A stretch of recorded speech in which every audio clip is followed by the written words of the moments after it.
Well, welcome back, folks. Today's video is going to be a little bit of a diversion from the reassembly of the Suzuki TS50 engine.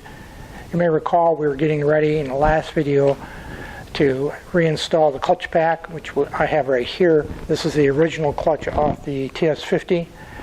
And as I was doing a visual inspection the other day, I determined or noticed some concerns that I want to investigate a little bit further before I go ahead and reinstall this unit.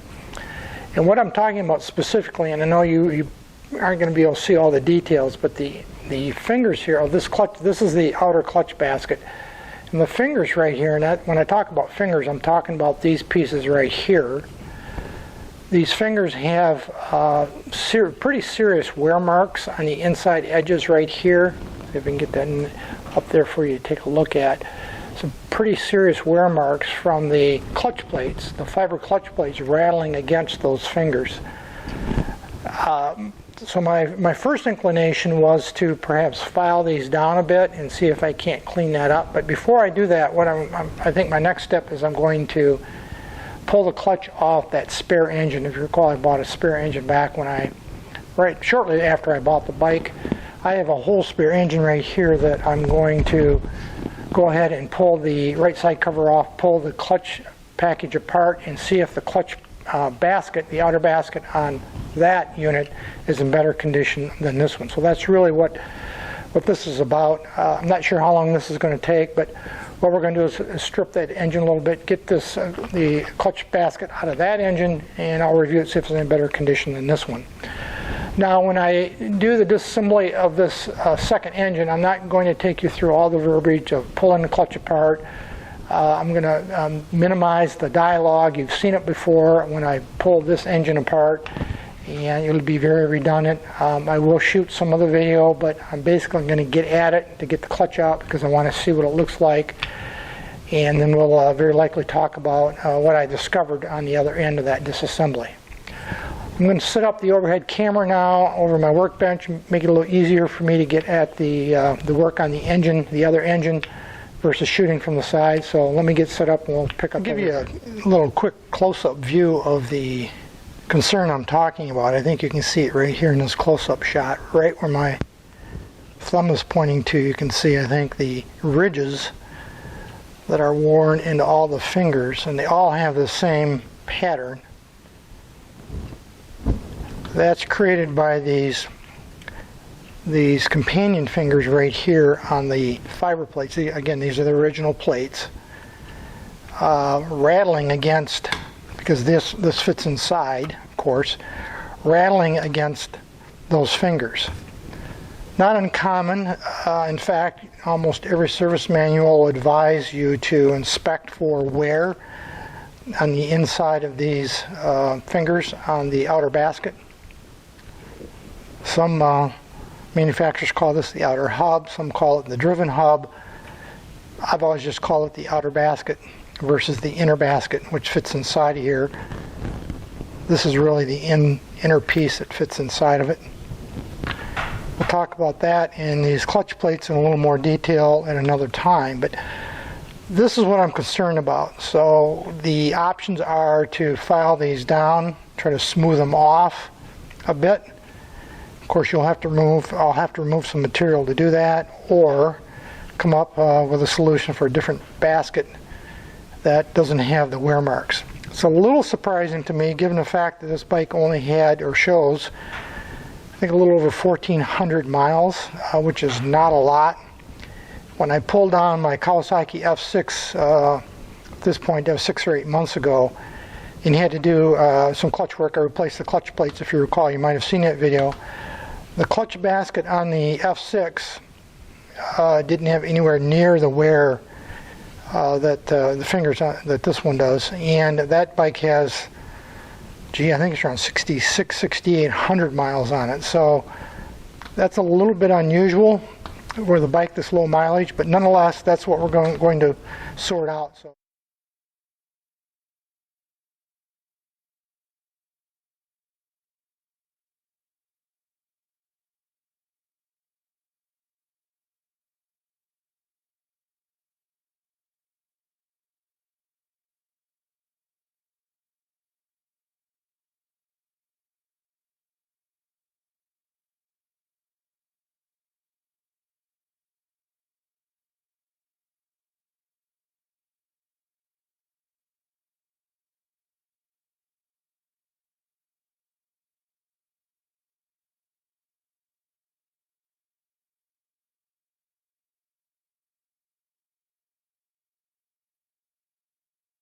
Before we go ahead and take this engine cover off, I just want to mention that I did in fact pull the 2 screws that are in here that I had missed on the original engine when I stripped it, so I did remember to do those. In fact, here's one of them. And in fact, see if I can get this in focus, this is not an original screw because it's got a slot cut in it. I don't know if you can see that right about there. There's a slot cut in it, so a couple of these screws have been replaced. So, those 2 screws are removed. I got the banjo fitting for the oil line removed on the inside here as well. Let's see if we can go ahead and get this cover off.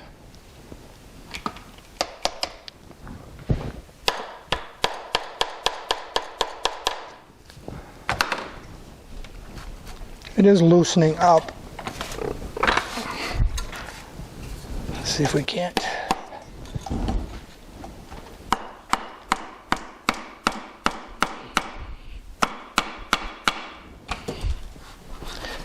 Patience is a virtue on this kind of thing.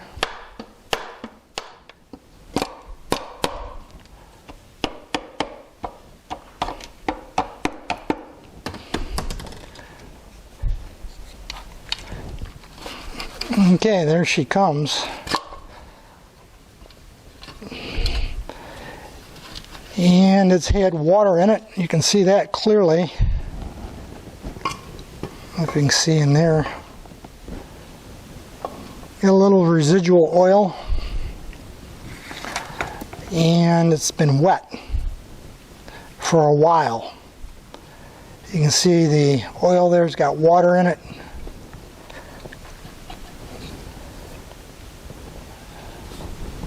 I can tell you right now that this clutch is in worse condition than the one that came off the original bike. I can tell by looking at it. It's all rusty. After looking this over, I don't even think I'm going to go any further. I think I'm going to put this cover back on, get the rest of the oil and water out of there. You can see right there. And I'm not even going to attempt to use this basket. Even if the fingers weren't worn as the one that originally came out of the bike, the rest of the basket here, the driven gear that you can see right here that's driven by the pinion, this is a riveted together assembly, is all rusty, and I'm not confident in the condition of these, the gear itself. So based on this, I think what I'm going to do is put it up in I'll put the cover back on first. Eventually I'll put it up in the tank, my parts cleaning tank, and just rinse all this oil water combination out of it. The crank is probably shot too. And I'm going to go back to the original clutch basket. I'm going to end up, I think, filing those fingers that we talked about and just smoothing them out and putting it back together. So a little bit of an adventure, but it really didn't take us anywhere given the condition of this gear. Let me zoom in for you a little bit. Well, maybe you can get a better look at the condition. Again, there's been water in here all along, so there's a little movement in the crank, but who knows what's going on in there. But at this point, I'm just going to call it quits on this clutch. Like I said, I'll clean it up eventually, but I'm going to go back to the original.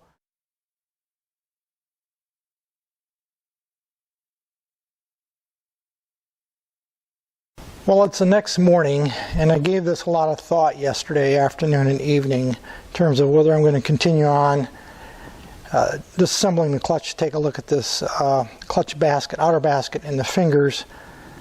I did discuss it last night with my good buddy Pete, who is a frequent viewer of my channel, and we decided that it would be interesting to go ahead and do a little bit more disassembly of the engine since I've gotten this far with it. So what I'm going to do today is I'm going to pull the clutch plates out, take a look at the fingers, and see how badly worn they are. Now, if those fingers are significantly worn to the degree anyway, or close to the degree that the original was, then it's really, we stop right there, it's a non-starter because this basket doesn't do me any good. If this clutch basket has quite a bit less wear on it, then I think I'll probably then keep going, and I'll pull the basket off and take a look at the rust and the corrosion on the driven gear right here to decide long term what I'm going to do.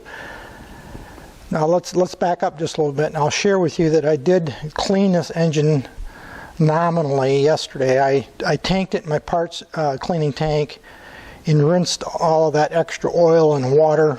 Again, remember there was a slurry or a milkshake of oil and water in the lower end here. Obviously water had gotten into the engine. The crank is tight. I can turn it a little bit. I could probably free up the crank by keep working it back and forth, but that tells me that the bearings in the crank are bad, and it doesn't sound very good. But the rest of it's been cleaned. I let it drip dry overnight to get, again, most of that contamination out, make it a little easier to work with, as you see here. So what we're going to do next, well, first I'm going to zoom in a little bit. There's a couple of things I want to share with you, and then we're going to go ahead and pull the clutch plates. But first, let me zoom in, and I want to just highlight two items that I noticed.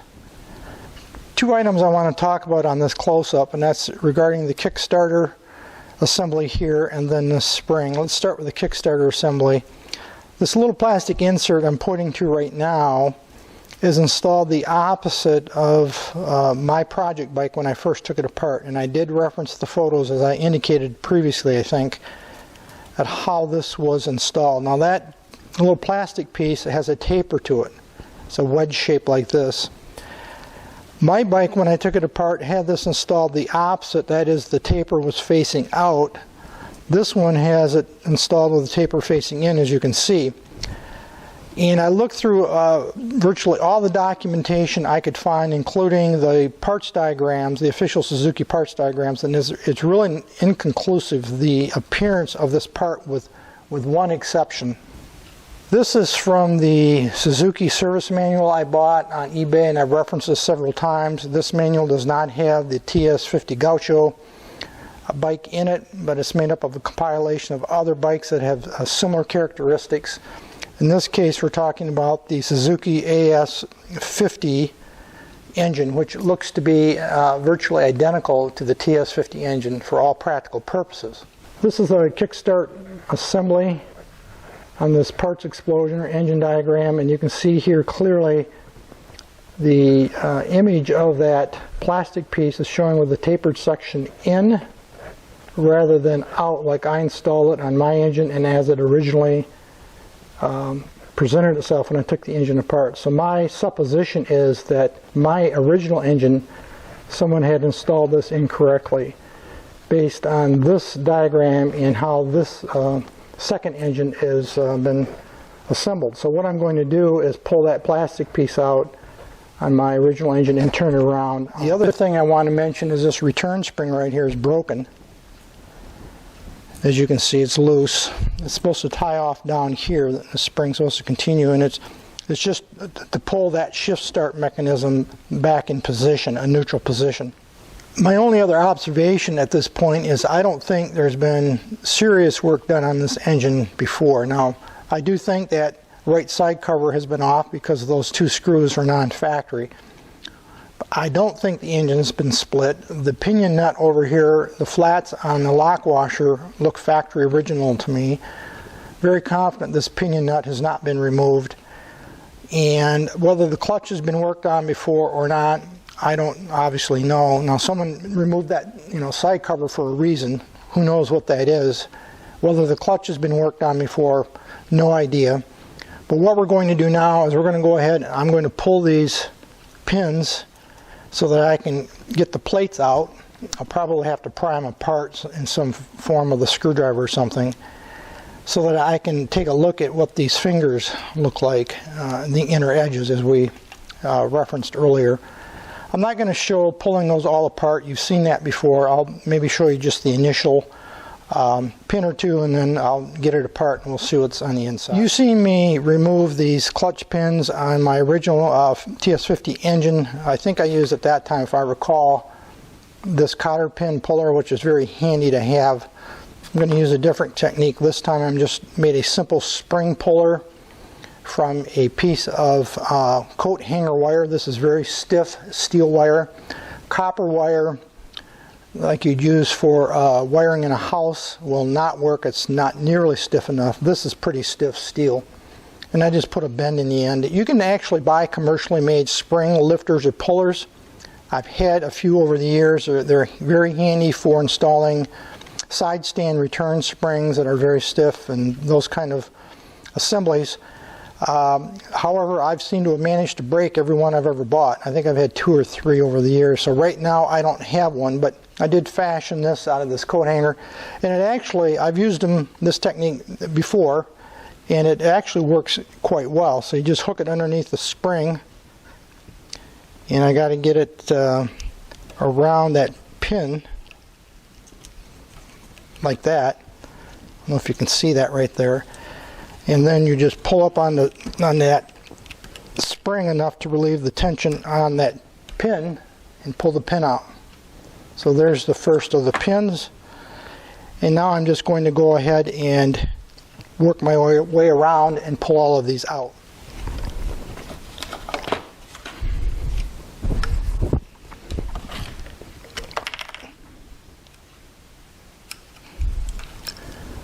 There, we've got all the pins out, so there's no tension on the clutch plates now, and the springs are retracted. Now I'm going to take a screwdriver and see if I can't start working this assembly apart and just work my way around. Not trying to preserve the clutch plates or anything at this point.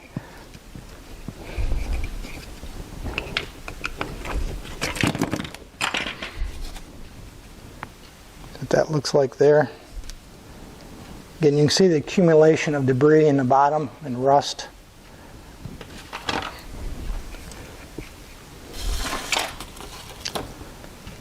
Well, I got the clutch plates all out. They weren't too hard to get out. I did have to do a little prying, of course. These are in the order that the clutch plates came off. And clearly, you know, they've been exposed to moisture. Those are not salvageable. Maybe the steels, but generally I'm not going to consider that salvageable. There's the lifter. And I can tell you that someone has in fact been into this clutch before, and I'll show you how I know. Let me zoom in. By the way, I did free up the crankshaft. I can turn it 360 degrees. It's a little gravelly sounding. Again, the bearings are shot, I'm sure, but anyway, what tells me that someone has been into this engine before is, see if I can point to it right here. This is where the locking washer for this nut right here was originally bent up and against the flat of the nut. That's just a locking mechanism. And that flat has been clearly flattened out and it's not been rebent. This locking nut, or this nut right here, has nothing securing it outside of torque or tension on the bolt itself. So someone has clearly, in fact, been in this engine before. Let's talk about the fingers, because that's actually why we're here, because of the worn fingers on the original clutch basket. These fingers do show evidence of wear. I know you can't see it from your perspective. They're not as worn as the original basket is, but they do show some ridging. I think what I'm going to do is go ahead and pull this nut off, pull this whole assembly off, and clean this all up. Take a good close look at the ring gear, or the driven gear, because this gear does in fact have some rust on it. We've talked about that already. I want to see how badly that's corroded, because that would be the next showstopper. I would tell you that if the ring gear or the drive gear here, and these are riveted assembly, was in as pristine condition as my original basket, I would use this assembly in a minute, because it's quite a bit better than the original. It might still requiring a little touch up with the file, but now it's going to boil down to whether I can salvage this driven part of the basket, this driven gear part of the basket, and be able to use it, and how badly it's corroded and whether it's compromised or not. So let me go ahead and get this apart, and then I'll show you where I'm at that point.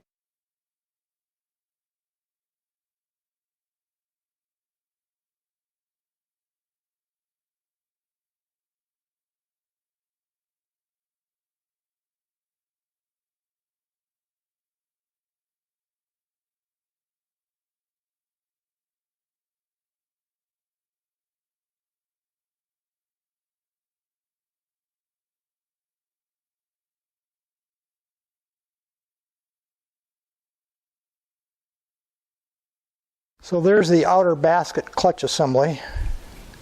You can see there. Let's see if we can't get a shot of the fingers. Fingers right there. You can see there's a little wear. Again, it's not as significant as the original basket I'm concerned about. Could be easily touched up with a file, I think, and made quite serviceable. Again, the issue boils down to this driven gear right here. Let me get this in shot for you. This driven gear right here that's riveted. You can see there's 4 rivets right here that go through from the face side. When Pete and I were talking last night, he asked me if you could split this and re-rivet it. In other words, put the good gear off of the other basket on these fingers, and it has been done. I've heard of it being done. I've never done it. I don't know whether I'm going to entertain that or not. It'll depend a little bit on whether I can get this gear cleaned up or not, frankly. I'm sure I can come up with some rivets. The issue would be clamping this tight enough so that you can stake these over. You can see where I think where they've been staked, right there. So anyway, at this point, I'm going to just stop right here. Go clean this up really good. I'm going to have to probably soak it in a rust remover. I might end up wire brushing it. I want to see what the condition of this driven gear is before I make a decision what's next.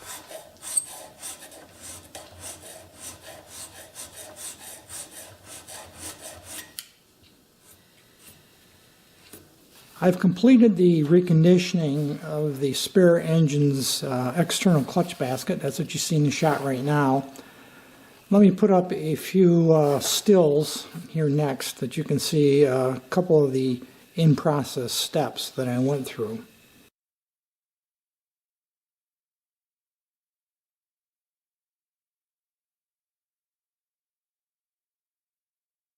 After masking off the aluminum alloy fingers right here, this part of the basket, I took it over to the media blast cabinet, and using the black diamond or crushed coal slag, I used the media to clean up the driven gear here in the hub, of course, which passes through. This is the face side and the back side of the hub. I think that's cast iron. This backing plate here is steel, and it had started to show some signs of corrosion right here, so I blasted that as well. So the only thing that didn't get blasted was the aluminum alloy fingers themselves.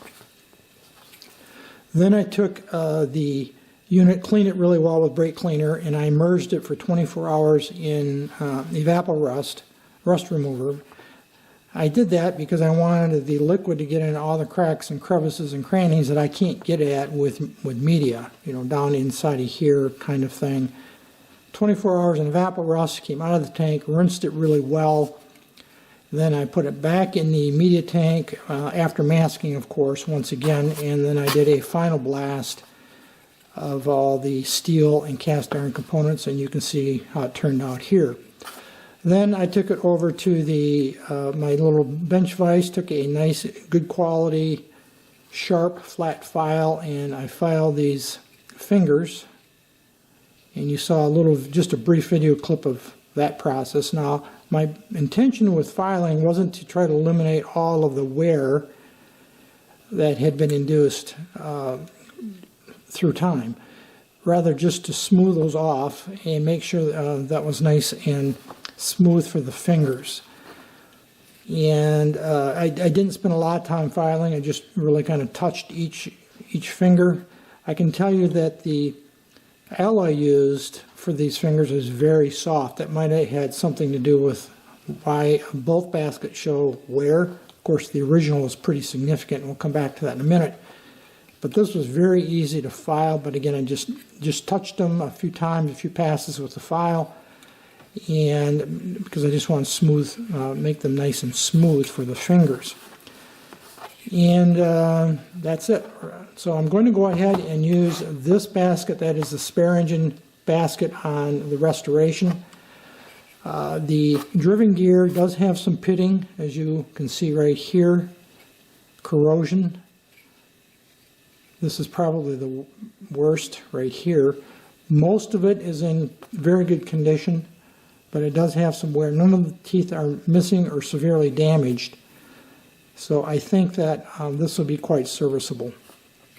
The original basket right here is very pristine, as I shared earlier, except for the wear in the fingers, which is very significant. These were worn much more than what that spare engine was, and I'd have to do a lot more filing to get these to be usable, I believe. And the problem with filing these fingers down too much, and normally I don't do much filing of these fingers on my projects, is you'll get a rattling in the clutch. You'll get a noisy clutch basket at idle with the clutch out in the bike in neutral. So I'll use this as a fallback if necessary. If for some reason this just doesn't work out, I don't know why it wouldn't, but if it doesn't, it's not that hard to change later on. You pull the side cover off, and you can have that basket out of there in pretty short order. This will be my fallback and basically become my spare if I have to use it. I do think, by the way, that part of the problem with the clutch on the project, and if you recall earlier on, I mentioned that the clutch was acting odd when I initially rode the bike. The first couple, well, in fact, I only rode it a couple of times, but each time I rode it, it acted odd. I suspect that was due to the clutch fingers were hanging up on these ridges. It might have had also to do with the alignment of the clutch faceplate and basket. We'll talk about that in a later video. We're not going to talk about that now, but it might have been assembled incorrectly, but I suspect it was due to these ridges, and then the clutch fingers are grabbing. And that's why I smoothed these out so that the clutch fingers wouldn't grab. So my plan is to use this basket, and I'll use the original only if necessary. For some reason I have a problem with this one. That's going to be it for this video today, folks. Any issues, questions, thoughts, drop me a note. Otherwise, as usual, thanks for watching.